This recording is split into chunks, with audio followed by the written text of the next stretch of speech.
নমস্কার বন্ধুরা, আজকে আমি তোমাদেরকে এই ভিডিওতে দেখাবো খড়ের গায়ে মাটি লাগানোর প্রথম ধাপ।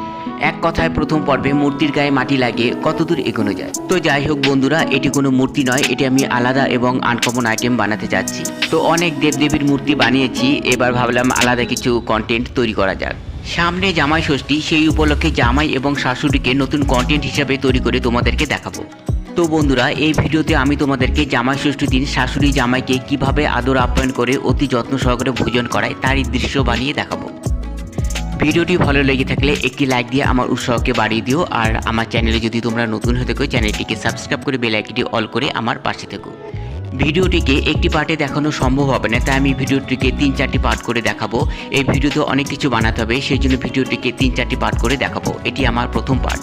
তো বন্ধুরা, খড় দিয়ে মূর্তি বানানোর ক্ষেত্রে প্রথম পর্বে মাটি লাগিয়ে 6 ঘন্টা বা একদিনের জন্য রেখে দিতে হয় এবং তারপর মাটি লাগাতে হয়। তাহলে মূর্তির গায়ে অতি সহজেই এবং ভালোভাবে মাটি লাগানো যায়। এখানে আমি যতদূর সম্ভব তোমাদেরকে মাটি লাগিয়ে দেখাবো।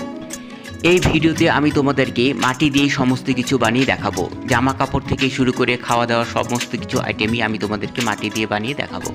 এটা জামাইয়ের পাঞ্জাবি হবে, সেই জন্য হাতাটাকে একটু মোটা করে দিলাম। প্রথম পর্বে মোটামুটি শেপ দিয়ে রাখলাম এবং দ্বিতীয় পর্বে আমি জল ব্রাশ করে ক্লিন করে দেখাবো। একটি হাত মোটামুটি হয়ে গেল, এবার আমি আরেকটি হাত মাটি লাগিয়ে বানিয়ে নিচ্ছি। এখানে অত তাড়াহুড়া করা যাবে না, ধাপে ধাপে মাটি লাগাতে হবে। তো বন্ধুরা, এখানে তোমরা দেখছো যে মাটিটি আমি ব্যবহার করছি, এই মাটিটি কিন্তু এঁটেল মাটি নয়, এটি একদমই নর্মালি মাটি। এটা কোনো মূর্তি তৈরি করার মাটি নয়, একদম নর্মাল মাটি দিয়ে আমি তোমাদেরকে বানিয়ে দেখাচ্ছি। বাড়ির উঠোনে যে সমস্ত মাটি থাকে সেই মাটি দিয়েই আমি তোমাদেরকে বানিয়ে দেখাচ্ছি। তবে যাই বলো, মাটিটি একেবারে খারাপ নয়। মাটিটি যদি ভালো না হতো তাহলে কিন্তু আমি কাজ করতে পারতাম না। তবে খড় দিয়ে শুধু প্রতিমা বানানোর ক্ষেত্রেই এই মাটি ব্যবহার করা যাবে। শুধু মাটি দিয়ে প্রতিমা বানাইলে অতটা ভালো হবে না, হয়তো ভেঙে যাবে।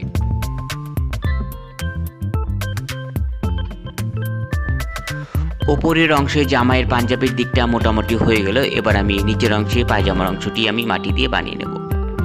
এখানে যে মাটিটি আমি লাগাচ্ছি সেই মাটিটিকে একটু ঢিলে করে মাখতে হবে, শুকনো করে মাখলে কিন্তু লাগাতে অসুবিধা হবে। এবং দ্বিতীয়বার দোমাটি ব্যবহারের সময় মাটিটি তখন একটু শুকনো করে মাখতে হবে।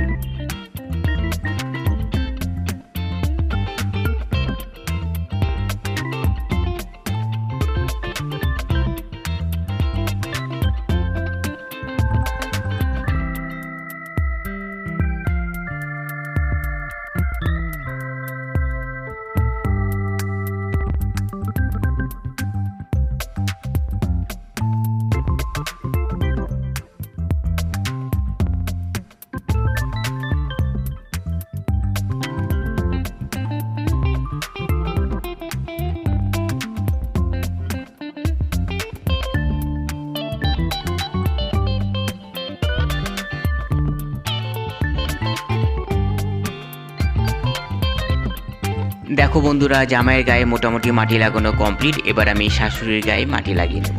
শাশুড়ির গায়ে শুধু মাটির প্রলেপ দিয়ে আমি ছেড়ে দেব এবং দ্বিতীয় পার্ট ভিডিওতে যখন আমি দোমাটি ব্যবহার করব তখন আমি শাশুড়ি যে শাড়িটি সেটিকে আমি কাপড়ের সাথে কাদামাটি মিক্সচার করে কাপড় আমি পরিয়ে তোমাদেরকে দেখাবো। বিভিন্ন পাত্রে মাটির প্রলেপ যেভাবে দেওয়া হয় ঠিক সেভাবে আমি খড়ের গায়ে মাটির প্রলেপ দিয়ে আমি ছেড়ে দেব। 6 ঘন্টা পর যখন মোটামুটি মাটি শুকিয়ে যাবে তারপর আমি দ্বিতীয়বার মাটি অ্যাড করব। তো বন্ধুরা, আমার ভিডিও আপলোডের টাইম বিকেল 5টা। বিকেল 5টার মধ্যে তোমরা আমার ভিডিও পেয়ে যাবে। তোমাদের আর্ট অ্যান্ড ক্রাফট ক্যাটাগরির যে সমস্ত ভিডিও প্রয়োজন আমাকে কমেন্টে লিখে জানালে আমি সেই সব ধরনের ভিডিও তোমাদেরকে দেখানোর চেষ্টা করব। পুরো ভিডিওটি আমি তোমাদের স্টেপ বাই স্টেপ দেখাবো, তাই ভিডিওটি না টেনে পুরো ভিডিওটি প্রথম থেকে শেষ পর্যন্ত দেখতে থাকো, তাহলে অনেক কিছু শিখতে পারবে। এবং তোমাদের কোনো প্রশ্ন থাকলে আমাকে কমেন্টে লিখে জানাবে, আমি রিপ্লাই দেওয়ার চেষ্টা করব।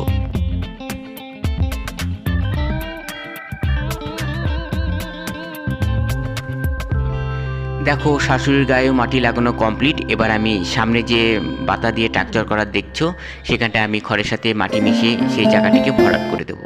এখানে যে খড় এবং মাটি দিয়ে ভরাট করছি এই অংশটুকু আমি বাড়তি করার জন্যই ভরাট করছি।